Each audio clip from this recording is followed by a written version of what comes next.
Hey guys, it's Pete from Pete for Anxiety here, the mental health podcast, breaking the stigma that mental health is talked about in.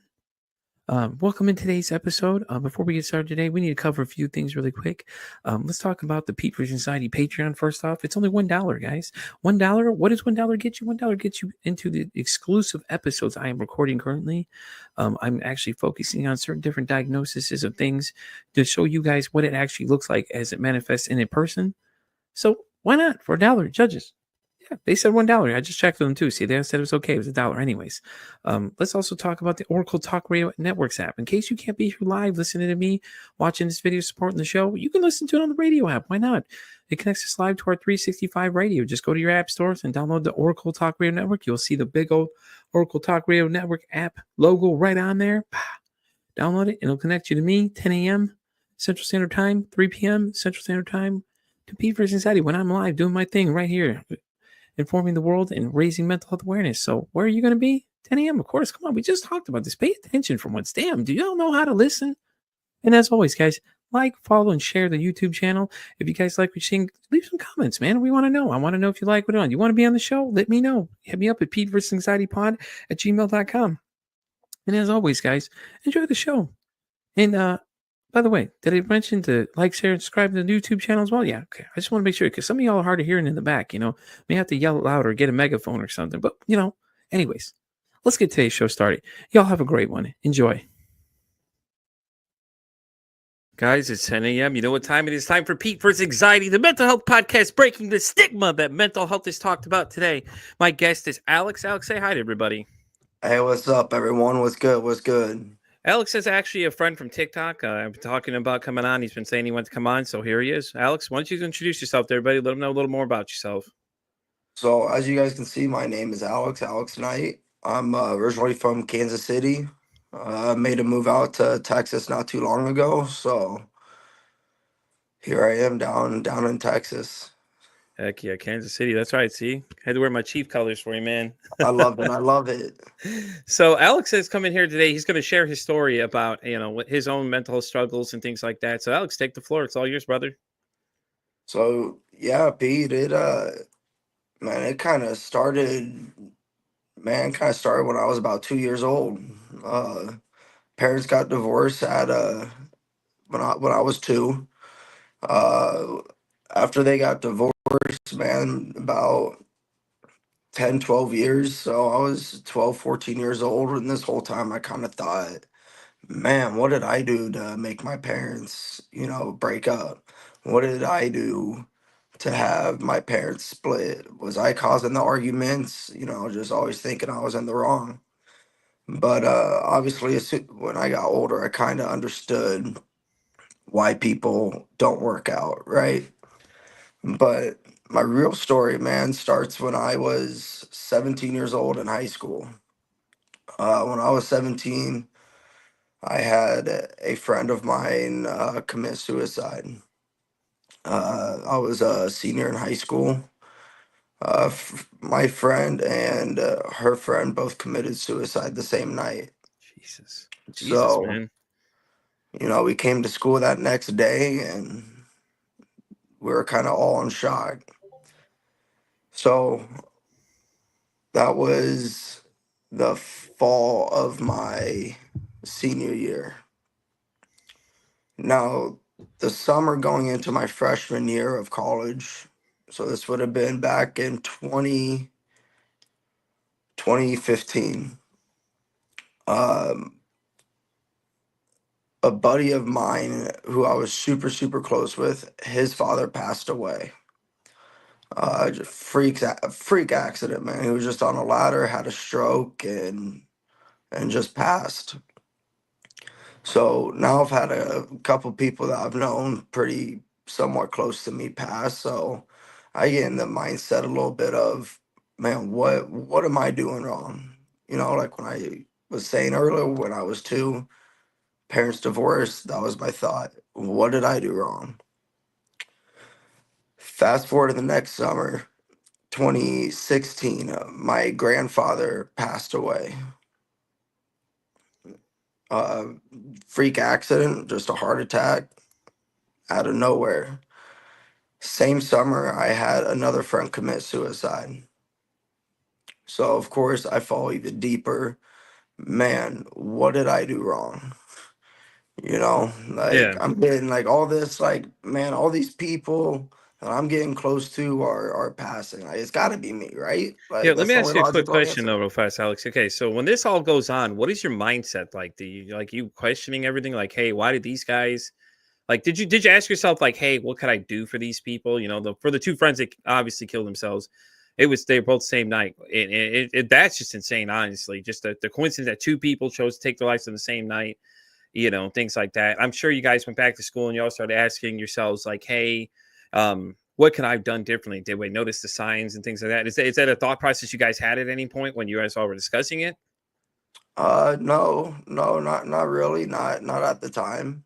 Yeah, Um, I don't know if anyone's ever dealt with some really bad mental health stuff, yeah, but people like to disguise it, and they're really good at disguising it. yeah, So I wasn't really asking that question. It was more of why couldn't I have done more? yeah, Why didn't I know? yeah. And a You lot of know, times you don't know, man. That's the hard part of that whole conversation. Not to cut you off, though. I know you were telling it, no, but I you're just had to good. interject real fast and say that. But I mean, you just, and then when you get in that mindset, anybody listening to this, you just can't. There's nothing you can do about it. I mean, like you can notice the signs, but don't feel like it's anything you could have done more. Because a lot of people do what they call masking, is exactly what you were describing, as they'll Mhm. mask what they're basically dealing with. And a lot of times you see these like depression, or those kind of medication commercials for that kind of stuff. And you have to see the lady like holding their face, like the smiling face, but she's really depressed behind it. A lot of times that's what they're referring to. Is they're calling it they mask their emotions, but they'll give you little hints that they're thinking about it and stuff like that. They'll start being like withdrawn from things they like and things like that. And if a lot of people don't really notice it, or they'll feel like withdrawn, and just some of the other things that go on with that kind of stuff, though. Oh, sorry, Yeah, man. You go ahead. Didn't mean to cut you off. I just it's had to drop common. that in No, there. you're good. You're good. That's very common for people to mask when they're going through stuff. Usually the happiest people are the ones you got to check up on, you know. It's the people that, really share their emotions and open up are the ones that are usually the ones that are good. Yeah, Um, but yeah, going back to my story, now my freshman year of college, I had another friend of mine pass away due to suicide. And in that same year, that same school year, I had a teammate who passed away just from a freak accident. He was coming back from Thanksgiving break and just got in a nasty car wreck. So I'm in this mindset of, man, this is me. This is my fault. Like I'm toxic. Everyone I'm getting close to is passing. I, man, this is my fault. And at this time, my coach, I'm not gonna name the school, but he didn't really know how to handle what I was going through. Some of it's my fault for not really opening up. He would always ask, "Hey, are you good?" And of course, I'm just like, "Yeah, yeah, I'm good, I'm good." But over from 2016 to 2017 school year, I attempted myself about three different times, either off of just over the counter pills or just kind of whatever I could do. And I didn't really tell anyone, right? Like nobody knew, just kind of like what we were saying earlier about the masking. Like nobody knew. yeah, I just kept a smile on my face during the days, and nighttime it wasn't like that, you know. yeah, So that coach there would kind of pick on me a little bit, kind of attacked me of some just personal stuff, right? About how I was walking, how I was talking, how I did certain things. It what had nothing to do with the game of baseball. yeah, And that kind of just took more of a weight on me. Because in my head, I'm like, as a coach, like you are trying to be there for your players. And that was the first time I felt like a coach didn't really have my back. yeah, So I'm like, I'm going through this alone. Ain't nobody else gotta know what's going on because I don't need him talking about it. Yeah. Well, then I decided to transfer to a different school up in Leavenworth, Kansas. Yeah. I don't know if you've ever been to Leavenworth, bro, but No, there's I haven't. nothing out there, dude. Nothing. I grew up in a similar situation. I was in Chicago, no, sorry, Chicagoland, DC. If you're watching, I was out in the out suburbs area, but where I grew up was basically the same thing, man. We had nothing for miles from us, like maybe 15 miles to the next town, at least 10 miles to like the next closest Walmart, and in like we had graduating class was like 302 people, basically. That was it. Oh, dang. Yeah, so Dang. I get the small town feel too. So man, it's just yeah, you're in the middle of nowhere. Ain't nothing out there to do, man. So you had to be creative with what you were doing and different stuff you get into. And we hung out a lot as friends. Like we'd always hang out at someone else's house. Usually was our thing because there's like I said, nothing for miles. Like unless somebody had a car, you're pretty much stuck in town just hanging out. Right. And that's kind of how Leavenworth was. I mean, Yeah. Leavenworth is famous for the prison. I don't know if you know Michael Vick, Mm-hmm. but he stayed in Leavenworth. The guys who usually go to Leavenworth prison are like war criminals, dudes like Michael Vick, like not good people, Yeah. right? Yeah. That prison was like 5 miles from my school, about 2 miles from my apartment when I was living there. Jesus. So pretty small, right? Yeah. Well, there, my freshman year, I was kind of a big fish in a little pond, as I thought in my head. I'm coming in, everyone's like, "Oh, this guy is like the guy," and because at this point I was throwing 90, roughly about not 92. Damn. So everyone found that out and they're like, "Oh, this is the guy, like this is the dude." So I felt around walked on campus like I had to be perfect in everything I did. Well, when it came to that, I always strive for perfection, right? And that just put even more of a toll on me. So as I'm going through all this depression stuff, I'm just kind of pushing under the rug and trying to just keep going with baseball, school, whatever. Yeah. Well, it got to a point that I was getting into some not some good stuff. Was doing some things I probably shouldn't have done. Yeah. We all done dumb things, man. It happens. But I've learned from it, and like I said, during that time, I just wasn't there mentally, Yeah. and I stopped going to class. Uh, I attempted a couple more times. Yeah. No, again, nobody knew I'd go to baseball. Just happy. No one had no idea. Yeah. No one had any idea I stopped going to class. First off, which is kind of the first red flag, right? Like, why isn't he going? Yeah. But at that point, it made me really realize, like, man, this school thing is just making this worse. Like, I don't feel good enough. Like, I'm putting 4 hours damn near almost every night just to study, and I'm flunking. Yeah. So I'm like, what's the point of even going to class? Yeah. Like, I'm studying and I'm not even doing well. So I'm just not gonna go. Yeah. Yeah, I hated Well, algebra, man. Algebra 2 sucked ass. I oh, hated that rough, shit. dude. Rough. And I had ADD, so like they diagnosed me with ADD in high school, so I had trouble paying attention to things. And later find out it's actually ADHD. They misdiagnosed it, but I mean it's still like basically almost they're not really they're similar in some ways, but not always. But yeah, man, I could feel you on that one, dude. Like 4 hours to me would just be I couldn't even do it, dude. You couldn't keep me focused for like 2 minutes. If somebody's tapping a pencil, my attention's like over there. So like I had to take all my tests in a special education room away from it because I just couldn't deal with all the noises around me because it distracted me the whole time. Yeah, I was that way too, and especially if it Yeah. wasn't something that I wasn't interested in.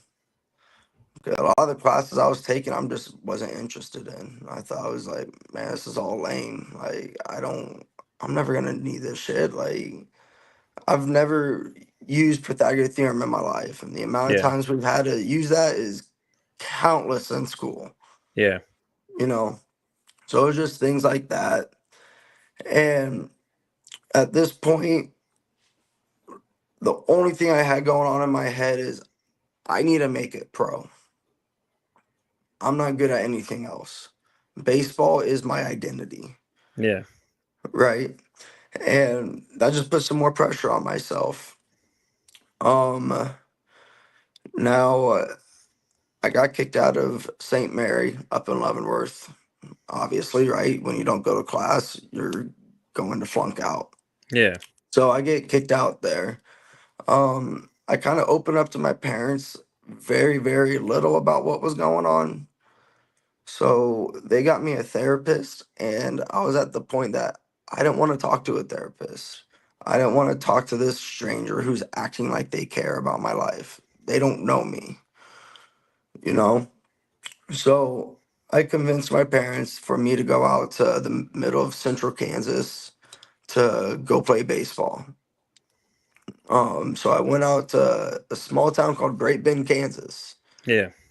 And y'all, if you've ever been to Great Bend, Kansas, y'all know. Y'all know. Just like what you were saying earlier, Pete. Small town, Mm-hmm. you got to make your own fun. Exactly. So I'm out there. Man, it's like God's country out there. So like we're drinking, we're just being ball players, just doing dumb shit. And I'm still at this point of why am I here? Why are all these bad things happening? And oh yeah, I don't have a school to go to. Yeah. I got kicked out.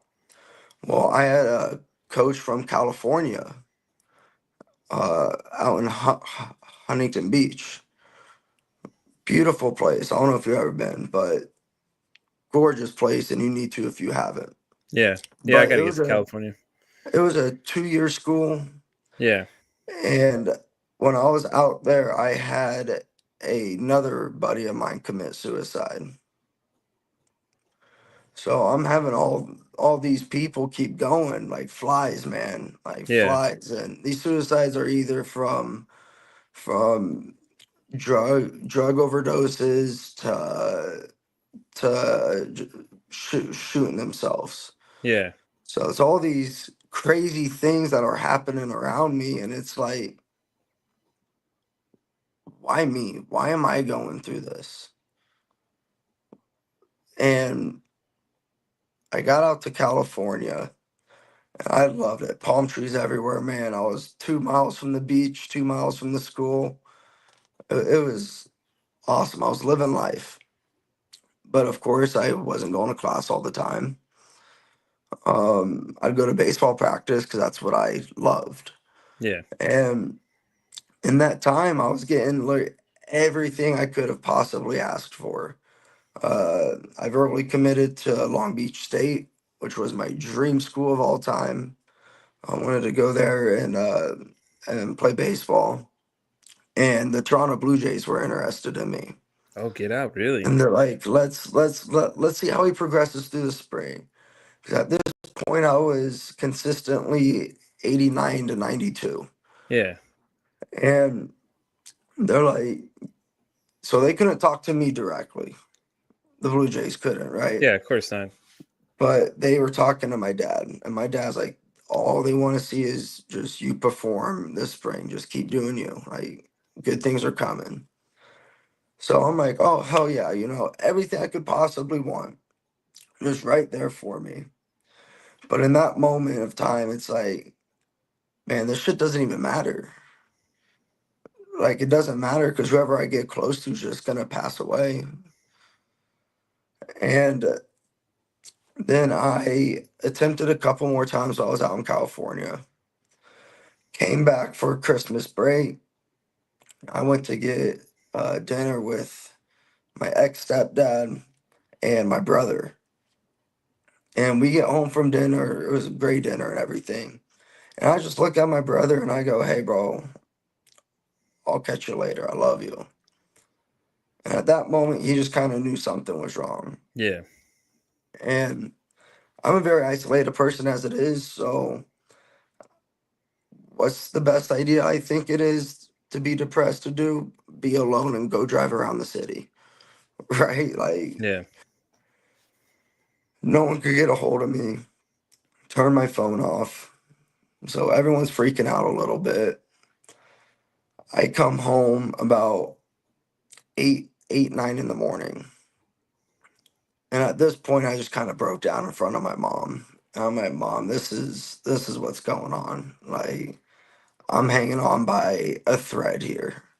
I had a a buy letter and everything typed Oh up on my shit. computer. So at this point in my life, I just felt so alone,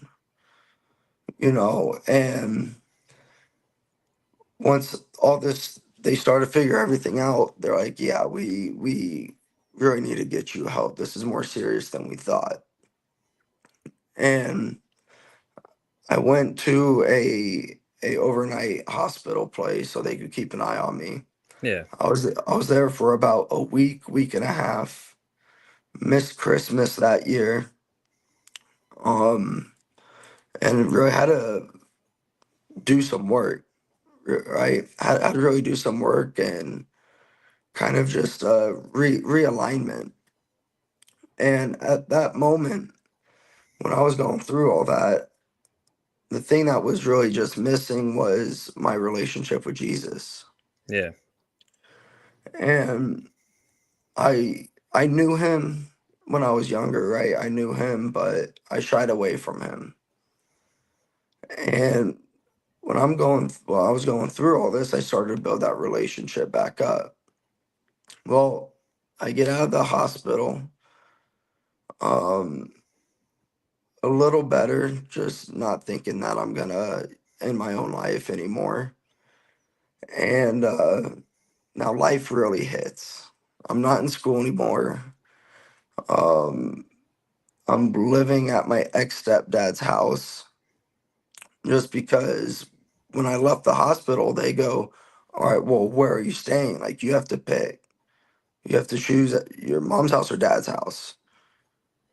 And I'm like, yo, like, you're asking me to pick between parents here. Like, that's Yeah. crazy. Because, so my pops is, I love my pops. I love my pops. And he's chilled out quite a bit. But when I was younger, he would always be quick to temper, Yeah. right? So I'm like, well, I don't want to be around that right now. I can't. Like, for my own sake, I can't. Yeah. And then at that point in time, too, my mom was like that, too. So I'm like, all right, well, I don't want to go there either. So my ex stepdad called me. He's like, hey, I heard the situation you're in. Feel free to come stay at my place. I'm like, Yeah. all right, cool. So I did that, and then I kind of shied away from God again and started doing my own thing. And man, this is when it gets crazy. I uh, I was doing some landscape work for a job at the time, but at that point I was going out to clubs till 4 or 5 a.m. Going to casinos. Um, I was going to strip clubs, things that I really shouldn't been doing, things that were just worse for me, Yeah. right? So I kind of fell back into the mindset of, man, this is all my fault. Well, of course, you're gonna think that when you're surrounding yourself with all the toxic things. Like, I mean, I don't know if you've ever been to a club, but there's lots of Mm-hmm. toxic things in a club. Mm-hmm. Obviously, lots of toxic things in a strip club. Yeah, for Lots sure. of toxic things in a casino. So I started to think, man, what the fuck am I doing wrong? Well, took me a few years to kind of figure out, like, man, maybe I should stop doing that stuff. Right. So I stopped doing all that, and about four 4 years ago, I started to grow my relationship with Jesus even more. And at this point, I had the dream job I wanted. I was coaching kids. I felt like I was doing the Lord's work at that Yeah. point when I was coaching these kids, because I wanted to do this because going back to what I was saying at Fort Scott, that I felt like that coach wasn't there for me. I didn't want any kid or anybody to ever feel that way, and I know how it is. Like, you don't want to talk to your parents. Yeah. You don't want to tell your parents certain things. So I want to be that mentor for these kids. Yeah. But man, even during that time, I was still a little down on myself.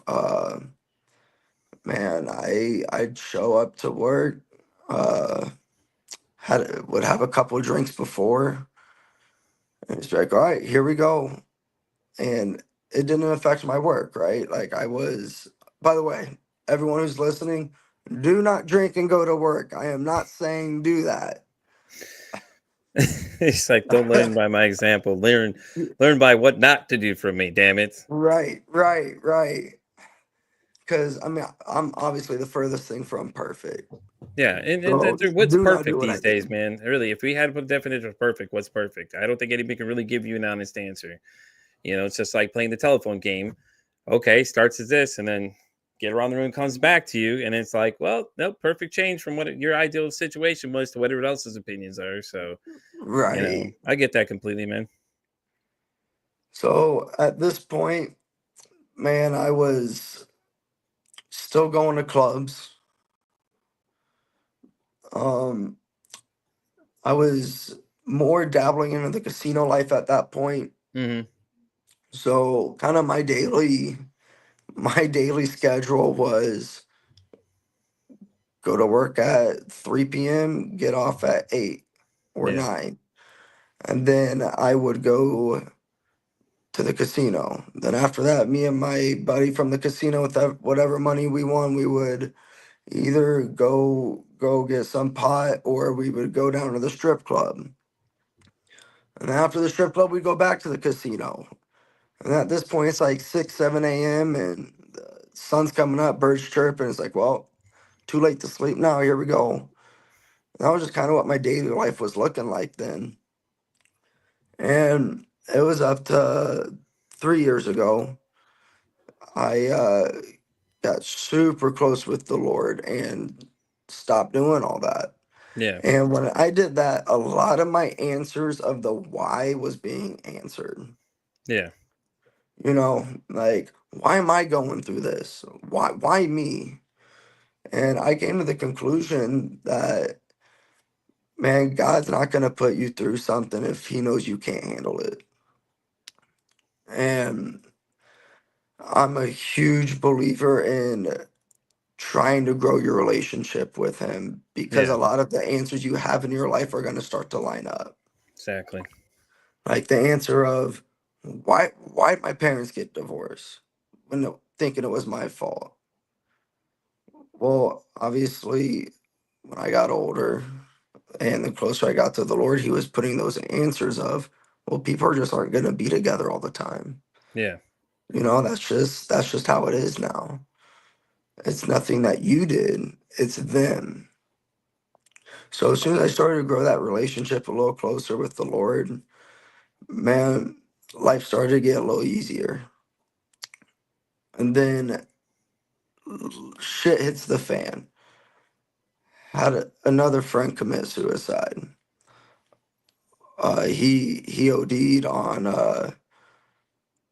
I don't remember what he OD'd on, but he OD'd, and yeah, at that point I was like, all right, this isn't my fault. yeah.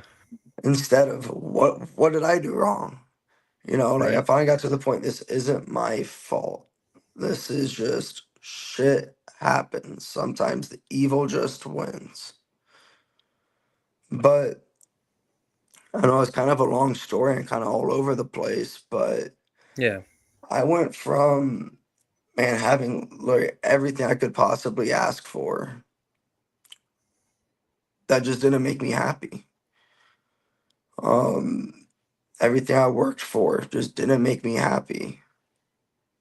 And it was a really tough mental battle of getting to where I am now and of me wanting to be there for people, me wanting to make sure no one ever feels the way that I did because Yeah. I felt like I couldn't talk to anybody. And anyone who's listening, you want to go follow me on Instagram, TikTok, whatever. Just know that I'm someone that you can talk to, judgment free. And it stays between us. The conversation stays between us. I'm not someone that's gonna go and Yeah. No, I agree. shout out to the world, you know. No, I agree completely, man. I'm the same way. I tell people reach out all the time. It's funny because you're talking about suicide. I'm actually with a nonprofit called Podcast Preventions, and that's basically what we're trying to do is raise awareness for suicide, but mental health as well, though. So we're trying to raise money and things like that. So I'll send you some of the details. Like I'd like to invite you to join my team, obviously, because I think you got a powerful message, man. And all it is it's you're just asking people to help donate. Because what we're trying to do is we're trying to create different programs and look at mental health from a different aspect. You know, like to help speak people who do speaking situations like that and stuff like that. And I think you're a real great person for this thing that I'm a part of. Like I said, I'll send you all the information. You can look it over, decide if you want to join my team or not, man. But that's really what we're trying to do. It's just that we're trying to make sure we have good statistics versus bad statistics. And it's just crazy, man, because men are 3 times more likely to commit suicide than women, and it's a staggeringly crazy number. Not to just make this a sexist thing, but to give people a perspective that men are most likely going to kill himself before a woman does. And as Alex said, he's tried multiple times, as he's told you, he's had MLB chances, everything like that, and it breaks that stigma that people that have everything, oh, they're just perfect, have no problems. Well, Alex is telling you that's not the case. Look at his mental state. It's like, yeah, he had this chance to be in the MO. He wanted to be a pro baseball player. The Blue Jays were looking at him. All had everything lined up, and then all this is what's going on in his head at the same time, and you would never even know because he's not letting you know what's going on. And it's crazy because people just think a lot of people ask that question like, oh, what could I've done more? And I think that's what we're trying to end at this point. We're trying to get it so people know what to look for. Like, if someone starts getting a little standoffish or people start closing themselves off, it's time to start start asking the question like, how's your mental health? And that's why I asked you that question instead of, hey, how are you? Because the response you give is just, okay, well, I'm good. But if somebody asks you how your mental health is, think about it, man, and locks your brain to start thinking, okay, well, he didn't just ask how I'm doing. Hey, how's your mental health? And people wonder why I asked that question. That's why, though, because if you ask somebody that, just see what their response is, and stuff like that. But it's crazy, man. Like, all that stuff, everything going on, and you're still here. So obviously you're here for a purpose, and God has a reason for all of us, man. And I last year recently accepted Jesus into my life, and it's been the greatest thing ever, dude. I Not love telling people that. that don't like religion. I think you need to try it for yourself. Firstly, I say go for it, try it, just like anything, like therapy, stuff like that. Just try it. Like Alex has the same response a lot of people I know have. They're like, well, I don't want to talk to somebody. Just talk to somebody. Just see all you do is you fill it out, and it's a feeling process for both of you. In the beginning of therapy, they'll literally do a session with you and then ask you, how do you think this is going to feel? Do you feel okay talking to me? And you may go through 4, 5, 6, 7, 8 different therapists to find somebody that clicks with you the way that you want to. But just understand that their job there is not to do anything but other than understand what your thoughts are. Like, you're telling them what you're thinking, and they're going to come back with, okay, well, these are the things you can work on. And sometimes it's just them talking to you, just like me and Alex are having a conversation now. A lot of times that's what my therapist does. She listens to me just go off and tell her all these random things, and she'll stop me and just start making comments. And sometimes that's all I need is just somebody to listen to what I'm saying. And like, Alex is saying, it's hard to talk to people. It is. It's hard to tell people, like, it took me 38 years to realize I had a problem. And my dad was like your dad. Oh, he would yell a lot and everything like that. But now my dad is like completely flip reverse because we found out later on he had a chemical imbalance in his brain that it caused him to get angry because he had too much. What did they say? He had too much testosterone. He had too much testosterone. That's what caused him to have these rage issues. So they balance that out. And then he had something. I don't know what the correct term is. I'll have to look it up and let you know. But it's basically his brain time would elapse faster than it was. Like he'll go into this trance. Like he'll go on autopilot basically, and he has no idea. Like it'll be 1 o'clock now, and then 4 o'clock he'll come back to out of that state of mind, and he'd had no idea that time even elapsed. He had no idea where he was, had no idea anything happened, and it was the craziest thing ever, man. It was just like, but I can relate to that. My parents divorced when I was young too, man. So I'm like damn, we're we're twin flames over here a little bit, man. Because I went through the same shit you did. I mean, I attempted suicide a couple times, not as many times as you have. But man, I'm glad you're still here, brother. Like it sounds like you're doing great things now. You said you're coaching now, kids and everything too. Yeah, yeah, I'm coaching now, and I felt like when I was going through that, I didn't have a purpose, and Yeah, that I had to do some soul seeking, and that's, I believe, is my purpose now. Is yeah, it that's awesome, it man. so like I don't know if y'all have coached or done mentoring or anything like that, but it's not just about what you're coaching. Yeah, It may look like that from the outside lens, but to me, it goes deeper. It's you're helping form this individual into a. I work with mainly guys, so a young man, and that can be a lot, right? Like yeah, these parents are expecting you to help raise their child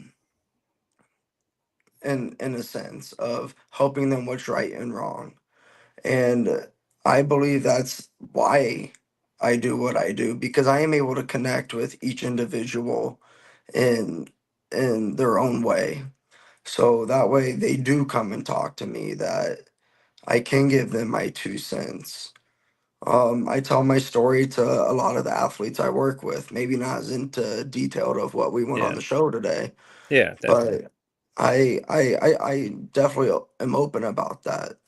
Because I feel like once you're open about your own life experiences, those people can put their guard down a little bit and be like, all right, like, man, this dude's been through some shit. Yeah, and he can So that speak builds from that trust a experience. little bit, you know? Yeah.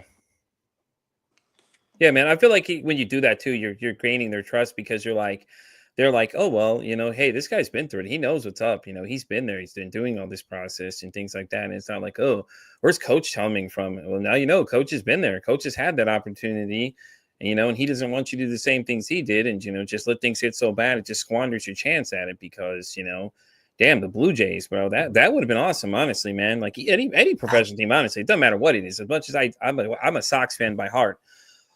But any team, honestly, because baseball is is one of my favorite sports. When I grew up in Chicago, we used to go to the games all the time, man. So I go to Cubs games all the time. We went to Wrigley Field, Comiskey Park, all those kind of stuff like that. So when you said baseball, it's like, oh, I love Oh man, baseball, dude. I love Wrigley. I actually got the opportunity to go on the field at Wrigley Oh, and that's nice.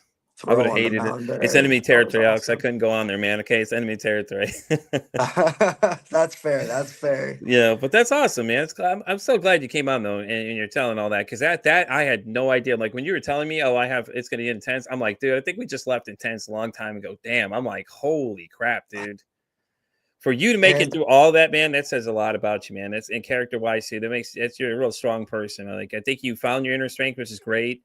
And and guys, let me tell you honestly, just talk to Jesus, man. Just talk to him. God's listening, Jesus is listening. All of them are just listening, man. All you gotta do is talk to him. You don't gotta do anything crazy. You don't have to go sit there and devote your life to the church or anything like that. I mean, now if that's what you choose, okay, cool. That's what you choose. But don't take it as you have to like give up your life or anything. You just talk to him every day. You don't even have to go to church. You just talk to him. He's listening always. It's just up to you to talk to him.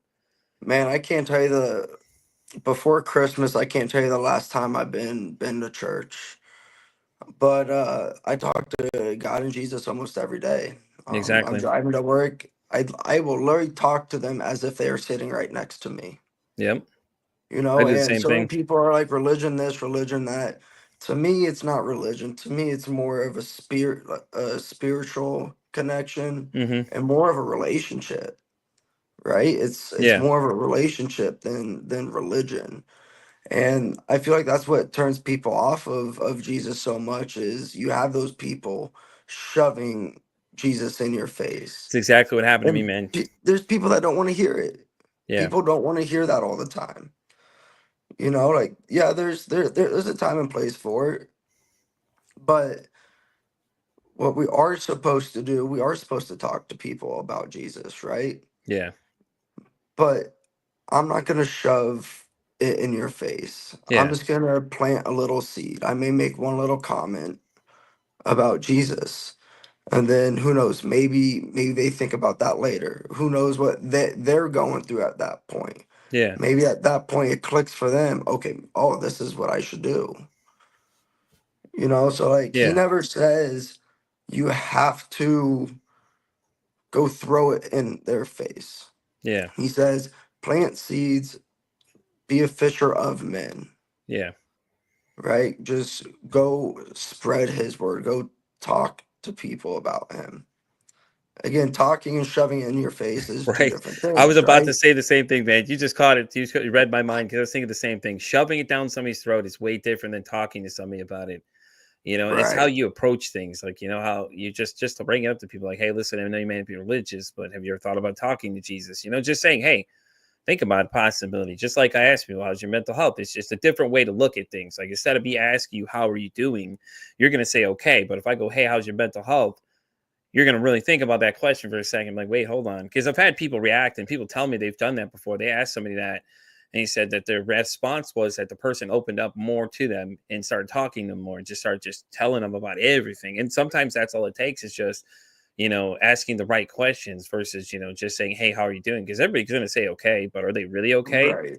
And as you were telling us, like we would have no one had to have any idea what you were going through, man, because you were just really closed off, and that's the whole thing about trying to raise mental health awareness is that people need to look for these things and keep an eye out for these some things. Like don't jump to conclusions with people, but if you start noticing them being a little standoffish, just do a check in with them. Hey man, how you doing? Like, hey, you good? And just see how they respond because sometimes they'll say yeah, okay, or whatever. And, just don't push it though. You got to be careful how you approach it because if they start force feeding it to people, just like religion, if you start force feeding it to people, people are going to shut off from you and be like, yeah, no, I'm not going to talk to this guy anymore because he just keeps trying to cram it down my throat every day and things like that.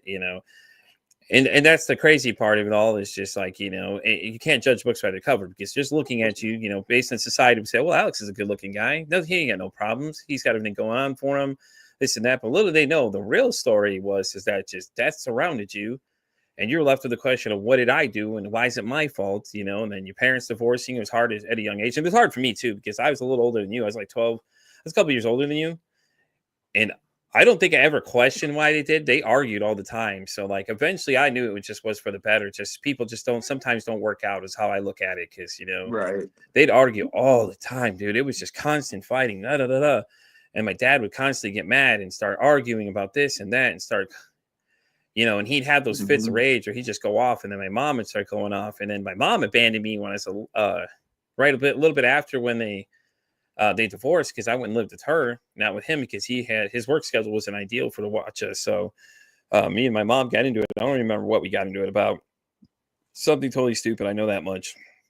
But my mom was so possessive about things. Like she has things that were just hers that she just kind of like, and I sometimes I do that too, and I try not to, and it's a horrible trait I picked up from her. But the whole sense of trying to include people, make sure nobody feels alone, is one thing that I did learn from one of my guests I did on the audio side of this podcast. Dr. Tim had told me, he said that that's usually what happens when you're abandoned or something like that happens to that point that you gain that ability that you just don't want people to feel like they're alone anymore. Like, hey, you want to make sure everybody's included. And it was crazy. Mind you, I've never met this guy before. We've had about 30 minutes of a conversation, and he just basically what I was telling him, he just basically picked that up and said it. But Dr. Tim's also been doing it for like 30 plus years, and he kind of reminds me of the psychologist guy from what is that, Chicago Med. I know you've seen the guy do a bunch of them. He's done that. He's done what is he does that I can't think of the movie now. There's something of one on Hulu with the guy from Shameless who plays Lip. He basically does that. Oh, the bear. There you go. He plays the uncle in the bear, basically. But he's on that show. He plays the way he talks is what the guy sounded like. And I kept getting that flashback in my head of that's what he sounded like when he's talking to me. And it was crazy because he could explain things to you technically, and then he'll go, boom, let me break it down for you in English on what I just said to you. Now, for all those people that know the technical side, okay, he's appealing to those. But then he's like, okay, let me break it down for the average guy to understand what I just told you.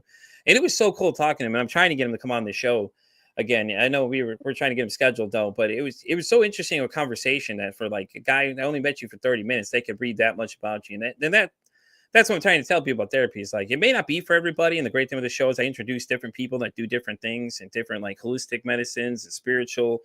Like there's something out there for everybody, man.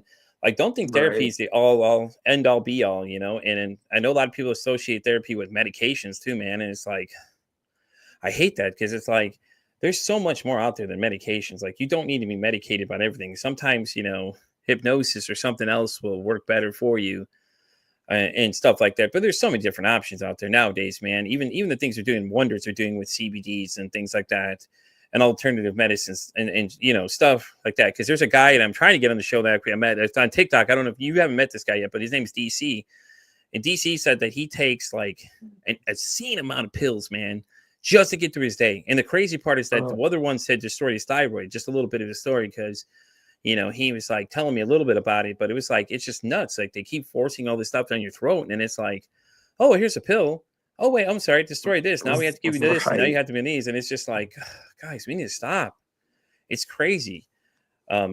So, man, but like I said, man, it's great to see that you're doing something with the kids and stuff like that. Cause man, it's great when you can you can start teaching as younger kids versus older adults, because you can start it now and start that right mindset going forward.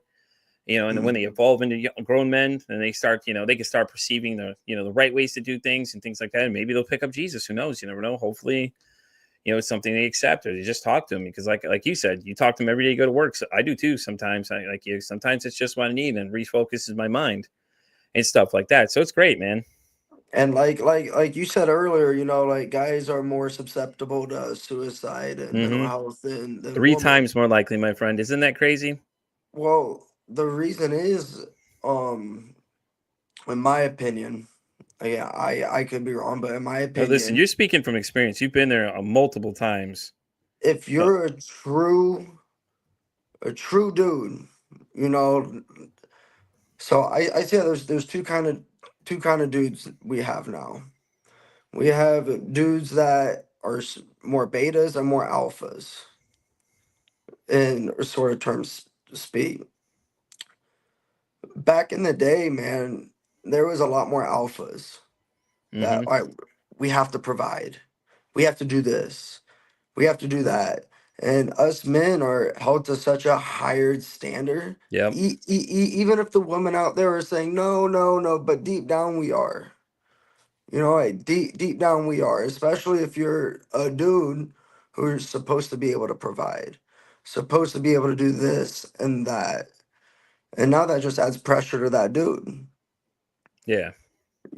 and not everyone's built for it, but everyone can get to it, if that makes sense. Yeah.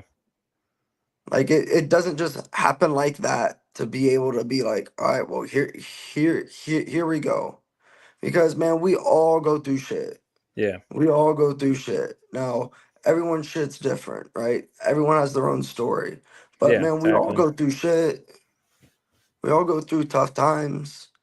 So what makes my tough time more difficult than someone else's? So why am I gonna hang my head about it? You know? Yeah. Because you have two options at that point. You're either gonna hang your head about it, pout, and nothing's gonna get done. And I see that as more being a beta, in my Yeah. opinion. And then going to get shit done, going to figure out how to do it. All right, well, this is the position you're in. How are we going to get out of it? And to me, as that's more of an alpha way of thinking, in my Yeah. opinion. I could be wrong, but in my opinion, that's just, man, I don't know. Yeah, I hear you, man.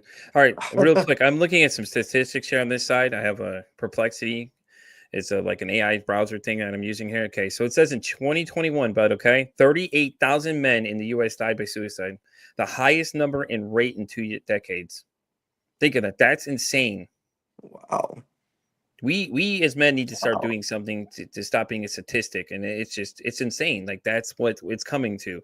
But it did and this is according to the American Foundation for Suicide Prevention. Women are 1.5 times more likely to attempt suicide than men. Isn't it? It's a crazy number. If you look That's at the flip side of it, crazy. isn't it? They're more likely to attempt versus men. They're actually succeeding. And it's crazy, and it's just an insane number, dude. Just to think about the whole thing is just like, wow. So like women are talking about it, but men are basically doing it. You Doing know what I'm it. saying? Right, Yeah, that's what right. I'm saying. It's just insane. that the fact that we're coming to that point, and it's a screaming thing that we need to talk about these things more And man, and stuff like and that. It's I just feel like some of the reason that is like, I feel like by nature, us men don't want to talk about that. We don't want to talk about our exactly it's feelings. We exactly keep what it it bottled is. up. But man, that's why your circle's so important. That's why your circle is so important. Like I was saying with my story when I was going out to these clubs doing all this stuff, I didn't have a good circle of friends at that time. Yeah, So when you're hanging around people like that, you're gonna become like them. yeah, That's why your circle matters, man. That's why I personally only have like two, three close friends because we all have the same mindset and we all push each other and we all know that we can talk to each other, yeah, knowing that like we're not gonna judge, and we're just gonna be straight up with each other. We're not gonna be like, oh, it's okay, yeah, it's okay. Like we're gonna be like, nah, bro, what the fuck you doing? Get off your fucking ass and go get this shit done. yeah. You know, Yeah, and it's so a different mentality than what my wife says. She said because I was raising three girls at one time, and she said oh that the man, I'm women sorry. raising girls is more, teaches you more about your feelings and things like that, and how to she's right. She's right. They live with their mom now, but yeah, it was a whole nother experience, man. Like I learned all new things, and she's like, yeah, you learned feelings or some comment she made. I was like, you're right. You're right. And she's my if I need something, she's the one that gives me that reality check, man. Like my wife's the most brutal person ever, but she's the most honest person ever. And I respect the fact that she's like that. Like there's sometimes she gets on my case about shit and just she'll fuck me. She's worse than my homeboys, dude. She'll get on me and just start razzling me. But it's because she's like, I want you to stop doing this stupid shit. I see what you're doing and you need to stop now. She said, I'm not going to deal with this shit. And she'll get in your face. And I think I can't remember which guess it was, but we did discuss that your partner should be your harshest critic. And Right, guys out there, just so you know, if your wife is giving you a hard time about something, your partner isn't giving you a hard enough time, I don't know what to tell you, man. Mine razzles my balls all the time, dude. She literally gets on my ass about everything I do, and she'll be like, "Hey, you need to stop this shit right now." And I appreciate it. I really do. I get frustrated because I'm not used to it though, but at the same time, I know she's doing it because she's like, you need to cut the shit, man. Let's go. She's like, we don't, and I told her one time I thought about it when committing suicide. And she was like, listen, let me tell you something. We don't do that shit around here. It's literally what she told me. And it makes me laugh because it's just how she says, she's like, bro, we don't do that shit. Like, you got that? We don't do this shit. You need to stop thinking those thoughts, get out of your head. It's not worth it and everything else. And she was, and like I said, she's harsh, but I love her for that. I love the fact she's really harsh with me. So I'm looking at some more statistics over here. Okay. You ready for this one? In the US, 60% of male suicides involve firearms compared to 30% of females. Okay. To follow that stat, damn. firearm related suicides are 90%. Yeah, that's right. You're hearing this 90% of the cases, while others are 10%. How about Oh that my one? gosh. That's insane. That's insane. Because you'd mentioned some of your friends that you'd known that personally had died. Some were firearms, right? Mm-hmm. Now, wonder how many of those, if you match up how many of those were firearms versus anything else, it still adds to probably more likely it's going to be a gun that was involved in the situation, and it's a crazy thing, man. It really is. When you look at it, it's like me and Dr. J were talking about this the last week. We were talking about suicide and stuff, and then some of the other numbers we were looking at, like it's just crazy, man. It's like it's insane the amount of times it happens, but the fact is that we don't record the attempts, so we don't know how many times guys have done it. We know women are more likely to record it, but men are more likely to succeed of it based on what those statistics are saying. And that's 2021, man. And there's still 3 years of knowledge we don't have, so the number could have gone up even higher. Because Right. think about it, we had COVID. COVID brought a lot of mental health issues for people that came out, and everybody's seen those things and Mm-hmm. stuff like that. And it's like it's just insane. It's crazy. We need to stop. We need to stop allowing this to be a problem and start fixing these problems. And then I think that we need to stand united on this because other people that are thinking about it and things like that. Guys, you're not alone. Like there's people out there like Alex have tried it. I've tried it. There's several other people out there have tried it. Alex has done it more times than me. Obviously, he has just stated that, but it's the thing. Like it goes to prove the point that you don't ever know. Don't ever judge a book by its cover. Basically, like you don't know what someone's going through just because they may seem like they have it all and everything else. They may have it worse than you think. Man, and Think, at that point, I was going to practice. I was smiling. I was jumping around. I yeah, was all happy. But Nobody knew. I masked it because Exactly. I didn't want to spread that energy to my teammates, Yeah, and and that that's affects what how it is they too. The play. whole feeling you don't want to be a burden You to know, people and things like that comes up a lot in conversations. And I think it's a lot of times on the flip side too. People don't know how to handle it when someone says that. Like, I could tell you right now, I've had a couple of people on TikTok come telling me they're talking about it, and I gave them the 988 number. I was like, "Hey, man, this is the National Suicide Hotline number, man. If you're really feeling that way, I strongly suggest you go and talk to them, because I can only listen. I'm not an expert. I tell them I'm not an expert. I don't know what you're exactly going through. You can only tell me what you're going through. But if you really feel like that's the option you're going with, at least please do me a favor and go ahead and call these guys. I mean, they're trained professionals. These guys are ready to handle these things, and I can't say that enough, guys. If you're feeling like that, 988, man, boom, they'll get you to somebody right away that's trained. I am not a professional. I will listen to you, but if you start giving me that vibe like you're ready to 100% go for it, I'm going to give you that number and tell you that you need to call them, because I am not an expert. I'll tell you right now, I am just a normal guy trying to raise mental health awareness who's gotten into this thing myself, and then started realizing, people needed a place to share their story. Obviously, by demand, people want to come share their stories, and there's experts that want to come and educate some of you all, and tell you there's other options than just therapy out there. But Alex is the number one person right here. Could tell you that too. He's been there, man. But like you use the resources. There's resources out there, and I think not a lot of people know where to find them and stuff like that. But man, you're not alone. You're not the only and person that's attempted these things, and Alex can tell you from his own experience that it's not the case. if you really don't want to go talk to someone, that's okay. Put it in a journal. Mm-hmm. Write a poem, something. Because I promise you, like that alone will make you feel better. Yeah, it gets the Just thoughts the out of your fact that head. you got it out. So like if you're afraid to go talk to someone, well, just jot your thoughts down in a journal.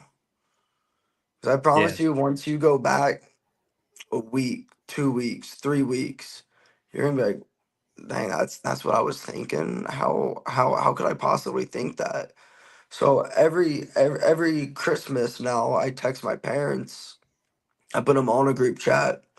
My mom, my pops, and my stepmom, and they never talk to each other anymore, right? Like they don't have the need to. yeah, So every year around Christmas, I'll put them in a group chat and just be like, "Yo, guys, I love you. Like, thanks for being there during that time." that's awesome, man. That really is. That's Because awesome. man, it's hard out there, It you is. know. And to have people love you even when you don't love yourself is a whole next step of love. Yeah, And when I found out that it it really hit me, it hits me at random times when I'm like in the shower or whatever. It will hit me that, man, during that time, I felt like nobody loved me. My parents could have been mad at me, but Jesus still loved me. yeah, He still cared for me. He was still protecting me. Obviously, I'm here. If he yeah, wasn't protecting me, I wouldn't be here. I would have succeeded yeah. with what I was doing. Well, I'm glad you're still here, man. I really am. It's really great. I like what you're doing, and I like the way you're going, man. And I'm so happy you came. This was the best decision ever to get you on here when I could. I just like, let me tell you, after this whole like last hour we had, I'm like, damn, man, this was probably going to be one of the most powerful messages people see, is that that someone, you can't judge people by the book and the covering. I think that's what society does, honestly, and that's another stigma we're going to break too. Is that just because you see someone doesn't mean you know someone. Like, they may be weird to you, they appear to be different to you, but everybody goes through the same problems, guys. You're not the only ones. So, but all right, man, we're gonna wrap this episode up. Alex, you said you have an Instagram. Do you know what your handle on Instagram is, in case they want to come follow you, show you some love? Yeah, it's at alex.knight, KNIGHT Okay. 20. Okay, I'll definitely follow you too, man. I'm on Instagram. I'm on everything, honestly. Guys, if you want to follow Oh, Alex, he's on perfect. TikTok as well. You guys know where to find me. I'm on TikTok, Instagram, pretty much everywhere like Visa, everywhere you want me to be. And this is gonna wrap up this episode of Pete's for Society. Alex, again, thank you so much for coming, man. This is great. I was like, I don't even know what to say, man. That Yeah, was incredible. Like, P, I'm love. I appreciate it, man. I've told people my story, but not on a Yeah. platform like this. Yeah, And man. Like I said, people are going to hear this around the world, buddy. We're live on another radio station for the Oracle Stock Radio Network as well. Has a radio station we're on.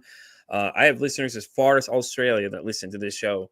So somebody is Oh going to hear wow, this thing, that's man. And you're going awesome. to touch somebody's heart, man. Definitely are, especially with your message. And by the way, our stream right now got 2 cares from Facebook or somewhere on there. Someone sent 2 cares for you and thumbs up as well, brother. So somebody listened and was liking what you're saying, brother. So Oh sweet. all right, guys. Well, this is going to wrap up another exciting episode of Pete vs. Anxiety. Once again, Alex, thank you so much for coming, guys. You know where to find me. I'm Pete vs. Anxiety pretty much everywhere you want to go. I'm on X, TikTok, everything else. Come check me out. Like the show. Remember, don't forget to follow and subscribe to YouTube. We're live every Monday, 10 a.m. I will be back at 3 p.m. with my guest, Return of the Mac. Guys, special announcement, though. January 20th, 6 p.m. I'll have Lives Lost live with me on the show. We're going to do a special live event here on the network. So tune in for that, guys. You want to come by and ask some questions, things like that. So, but guys, we're going to wrap up this episode, though. And as always, like I like to say, as we close things out, it costs nothing, absolutely nothing to be kind to somebody. One kind act you could do could save somebody's life or hell. You can even make their day. I'm Pete vs. Anxiety, signing off.